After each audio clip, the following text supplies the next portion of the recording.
Oi galera, tudo bem? Eu sou Patrícia Albuquerque aqui do Colégio Objetivo Potencial. Gente, eu quero dizer que eu tô muito feliz com a finalização desse grande projeto. Esse projeto é bem bacana, proposto pelo Colégio Objetivo. Eu quero agradecer todos vocês que participaram comigo desde a primeira aula.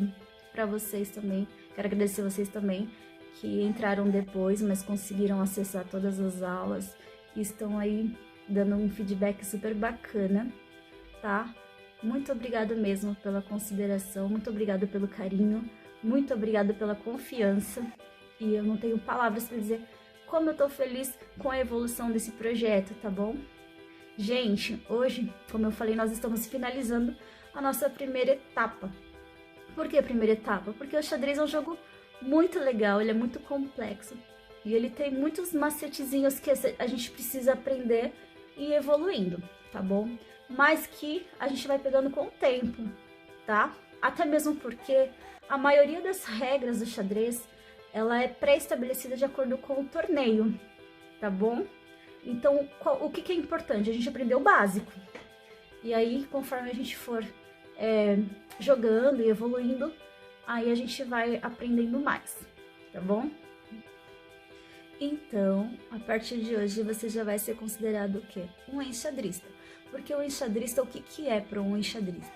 O enxadrista é todo aquele que pratica o jogo do xadrez. Ele é considerado um enxadrista, tá bom? E como a partir de hoje você vai começar a praticar, porque agora você já vai saber todas as principais regras para você jogar um jogo de uma forma oficial, então agora você já é considerado um enxadrista, tá bom? Então vamos lá, gente. Agora a gente vai para a principal parte da aula, que é o quê? Na aula passada, nós vimos como que nós definimos um vencedor para uma partida de xadrez, certo?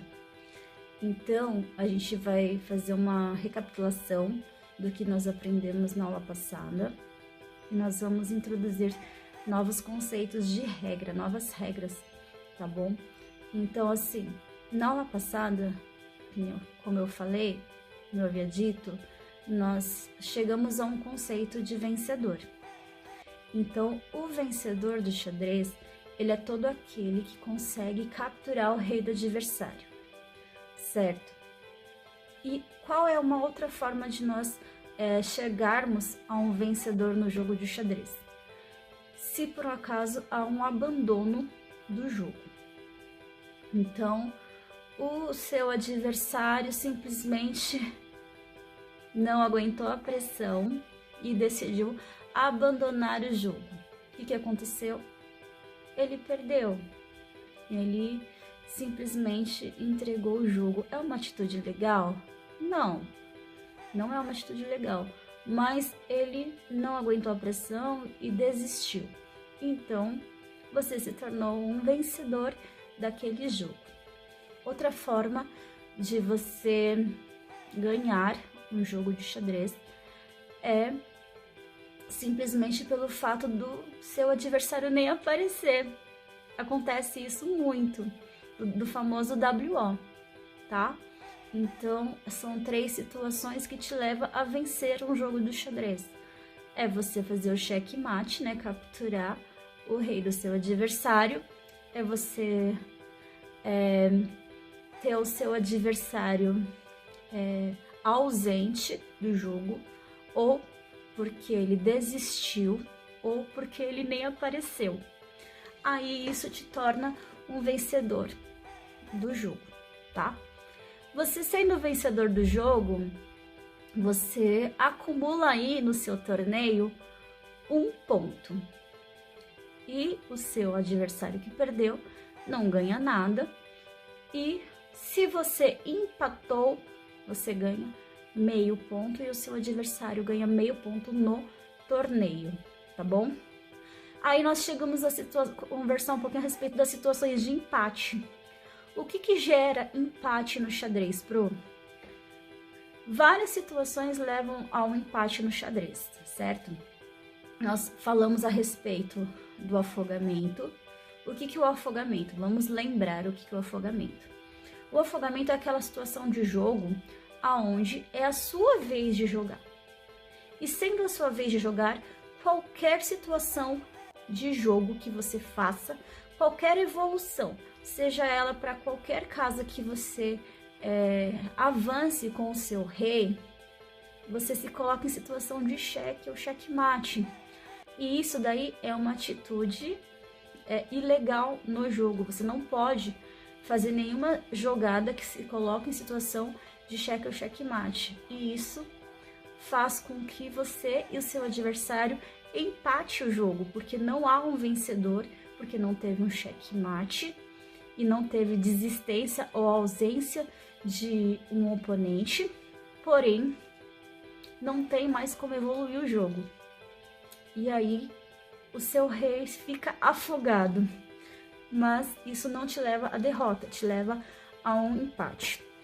Outra situação de empate é, que nós falamos na aula passada, a questão de insuficiência de peça. Você não tem mais peças o suficiente que consiga armar jogadas que leve o seu adversário a um checkmate ou um cheque, tá?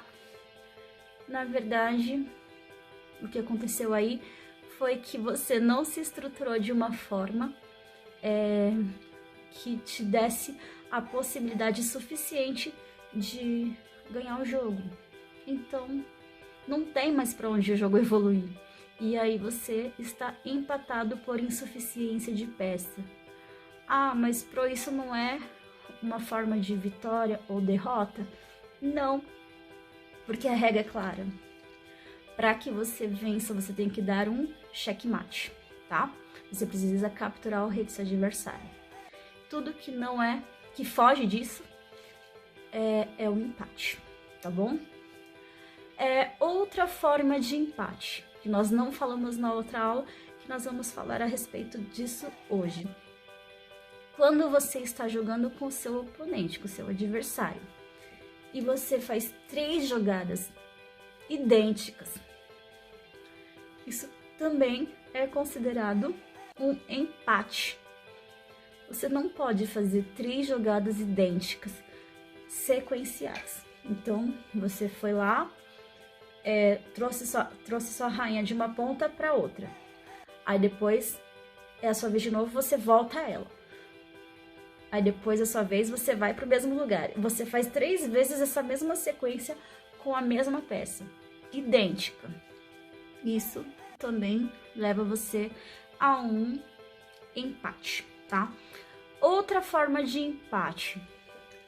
Você tá naquela situação onde você não vê possibilidade de fazer uma captura.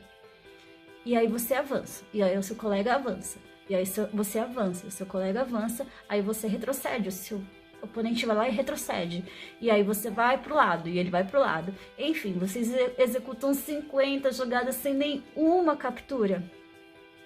E o que acontece? Empate. Porque vocês fizeram 50 evoluções de peças, porém sem nenhuma captura. Isso daí configura o quê? Que vocês não conseguem armar estratégias de captura, ou seja, que o jogo não vai passar disso. E aí acontece o empate, tá bom? Uma forma de empate que a gente não falou na aula passada. Tá na minha vez de jogar. Eu acionei o meu relógio e eu vou lá, converso com você e falo assim, olha, eu quero empatar com você. E aí você tem a opção ou de aceitar ou de não aceitar. Se você aceitar, nós dois vamos empatar. Se você falar assim, não quero, aí eu tenho que esperar você jogar. E aí, quando for a minha vez de novo, eu posso te fazer essa proposta de novo. Vamos empatar? Você pode aceitar ou não. E aí, o seu colega joga de novo. Se você ainda não vê possibilidade de ganhar do seu colega e ainda quiser empatar, você pode falar para ele, vamos empatar. E ele vai falar sim ou não. Se ele falar pela terceira vez não, você não pode mais insistir. O que você pode fazer é entregar o jogo e desistir, tá bom? Mas não pode mais pedir o empate, tá? Então, hoje a gente falou a respeito dessas principais regras. Agora nós vamos falar a respeito um pouco do tempo. O xadrez, ele tem o xadrez rápido e ele tem o xadrez que a gente chama de xadrez pensante, tá? O xadrez rápido, ele é aquele xadrez que ele pode ter duração de 15 minutos a 1 hora. Como que é feito a contagem de tempo nessa questão?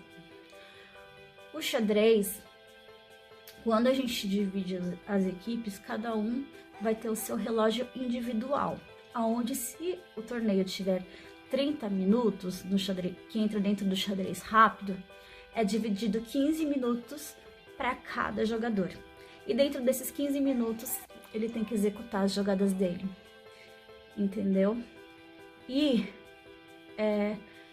essa questão de tempo, se o tempo do xadrez vai durar de 15 minutos a 1 hora, que é o xadrez rápido, ou se é o xadrez pensante, que ele demora um pouco mais, isso vai variar de torneio para torneio, tá? Então, quem vai definir isso vai ser a organização do torneio que você vai participar. Mais pra frente, quando a gente for para o segundo módulo do nosso projeto xadrez mais intermediário, a gente vai aprender a fundo essas questões de regras e de tempo de jogo, relógio, enfim. Porque daí entra um pouquinho de pressãozinha, porque você vai ter um tempo para você executar suas jogadas, enfim. Mas por enquanto, nossa proposta é um xadrez mais lúdico, mais solto, um pouquinho menos estruturado para você conseguir aprender a jogar.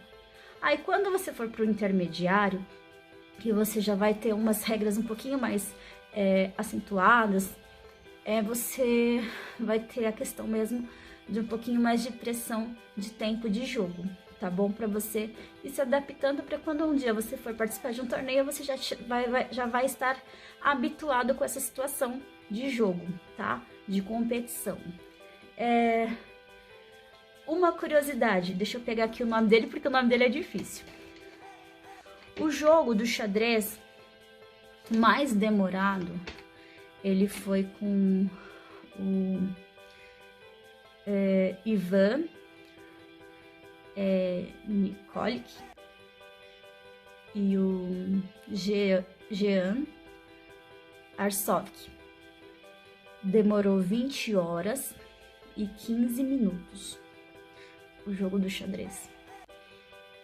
Esse daí foi um jogo de xadrez mais demorado, sem interrupção, arbitrado